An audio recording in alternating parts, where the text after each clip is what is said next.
Super Eagles media officer Tony Bitoye giving us updates from the camp. I think I like the team spirit. When you listen to Tony speak, you can actually see that this tech crew, they mean business. But Nigerians, they just want results. Well, Austin, the team spirit is very, very crucial. You know, a team has to play like a gang. You know, you have to cover up for yourself. If you're out of position on that player, you know, we'll have to go and cover that place. So there must be team spirit. There must be that unity in camp. You know, but Nigerians expecting so much from the team. I think it's too much. The expectations are too much because, like Tony said, you had only 2 training sessions before this game. You know, that the game was crappy.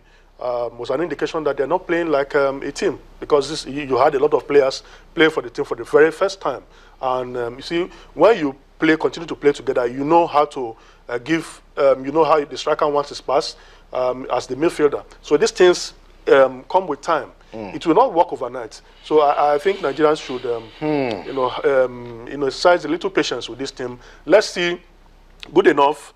There is a friendly almost 3 days after the game against Tanzania. Let's see what Olise will come up with. Then after that time, they are talking about a friendly against Cameroon, like Tony said, and a couple of friendlies. We have between now and March to build a new team. Then after, we'll be able to situate properly whether this man truly means business or not. But as it is now, we cannot hold him responsible for anything because he doesn't have the luxury of time. Well, what all the messages I'm seeing on Twitter, they're holding Coach Sunday only said so everything that has happened in Dar es Salaam. I don't want to go to those newspaper stands where you have sports fans and tell them that they shouldn't be talking like this. Okay, we'll just run through some of the results from the 2017 African Cup of Nations qualifying games. You know the one between Nigeria and Tanzania, but some other shocking results. South Sudan got in the news. We also have Mauritania in the news. So is African football getting competitive? Well, very competitive, but for Mauritania, the Bafana of South Africa, I mean no disrespect. I think the South Africans overrate their teams. They are overhyped, and you see, the howler that Kune committed, you know, was the beginning of their failure in that game. Then they got a red card. A guy who was, you know, making his debut got a red card, and they were reduced. Playing away from home, 10-hour flight from South Africa to Nouakchott, you know, affected them. So I think they have to really do something about their squad. The South Africans are not happy. Some are saying that they should use Orlando Pirates to prosecute the remaining qualifiers. Some are saying they should disband the team. Your guys are saying in Nigeria that we can use a Imba. You know, but it's still too early. Yeah, like Tony said, when you can't go anywhere and win. The Egyptians have shown that beating Chad in N'Djamena is possible. Okay. So I think it's still early days. Let us not put too much pressure on the coaching crew. Let's see what he's going to come up with before now and March when we play the Pharaohs of Egypt. Let's run through the results now. We told you Tanzania and Nigeria played out a goalless draw. Look at that. Egypt, after seeing the game between Nigeria and Tanzania, they traveled to Chad and they won that one 5-1. So the Egyptians on top of the Group G table with 6 points and Nigeria second with 4 points. Now maybe I lost at home to Senegal by 2-0. Burundi defeated Niger 2-0. Ghana struggled. They gave all they had to beat Rwanda and Kigali by a single goal. Sao Tome and Principe lost at home to Morocco 3-0. Liberia defeated Tunisia. That's another shocking result, but it's African football and we love it. It's getting competitive. South Sudan also winning their first ever competitive game. Whew. History right there for African football. And then Mauritania, we told you, defeated South Africa 3-1. Sierra Leone and Cote d'Ivoire, they played a goalless draw right here in Nigeria at the Adokie Amasimaka Stadium in Port Harcourt. And then Kenya lost at home by 2-1 to Zambia. And then Gambia lost to Cameroon by a single goal. So a couple of away victories. Teams are saying they need to say we can't play with the early stages of the qualifying games because if you start well now, you're going to end well. Yeah, I agree with you. And you know, the season is just starting. By the time we get to March, it will be, you know, the middle of the season. Some clubs, some players would have, you know, could have picked up injuries. Some would have been tired. You know, Vincent Abubakar scoring for Cameroon in that game. But Austin, I want to point your attention to this. You know, a certain player scored a hat-trick for the Pharaohs of Egypt, Bassem Mossi of Zamalek.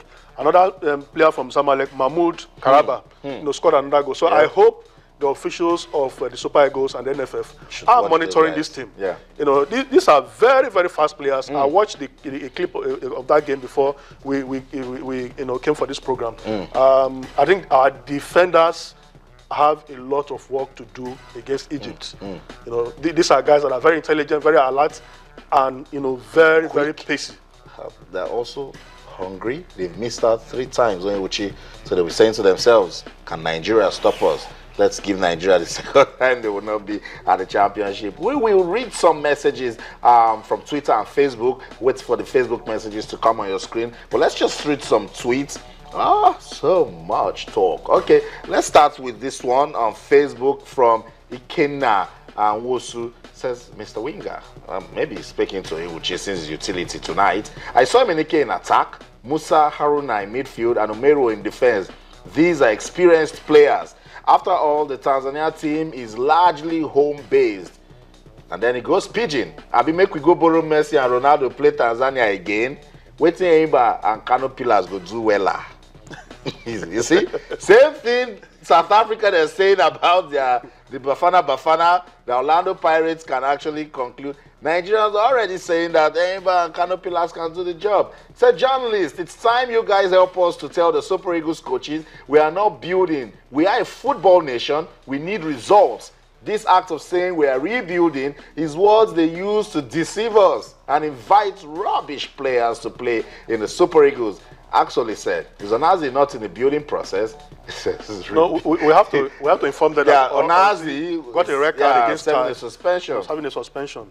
You know, Austin, I think one mistake we are doing, you see, all these teams, Tanzania, even this team we are going to play tomorrow, the men of Niger Republic, they have been together. They may not have superstars, but they have team cohesion.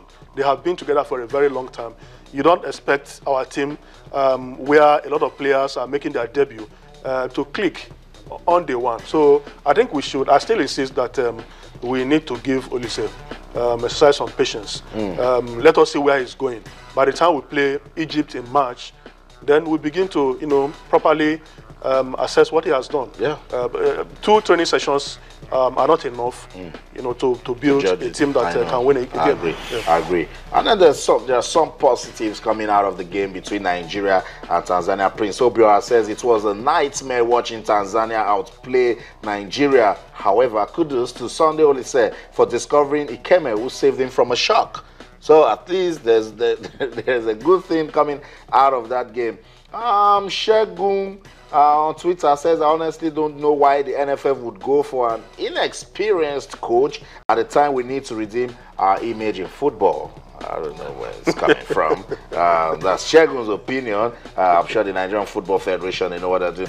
Mba Anthony says, kudos to the Super Falcons. Yes, I agree with you. I wish the Dream Team follow in their footsteps. Good luck to them. The Dream Team, they'll play on Wednesday. They're playing Ghana on Wednesday. On Wednesday. And, I would just hope that, despite the setbacks they had in their preparation, some players not available, we just hope that Samson Siasia, will get something out of the All-African Games.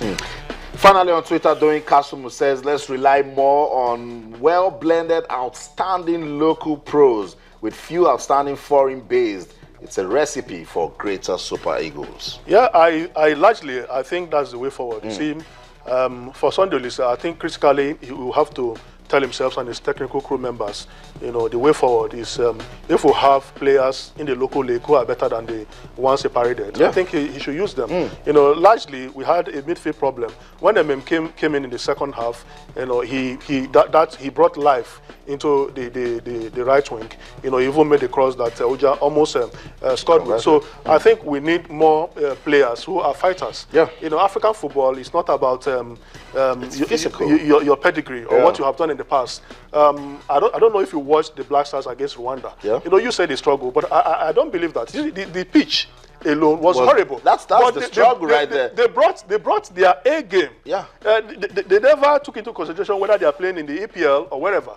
They played the Rwandans. They came down and played them, like true Africans. And that is what Olise should build into our team. You don't come to Africa and you are playing like a superstar. You must prove why you are in the national team.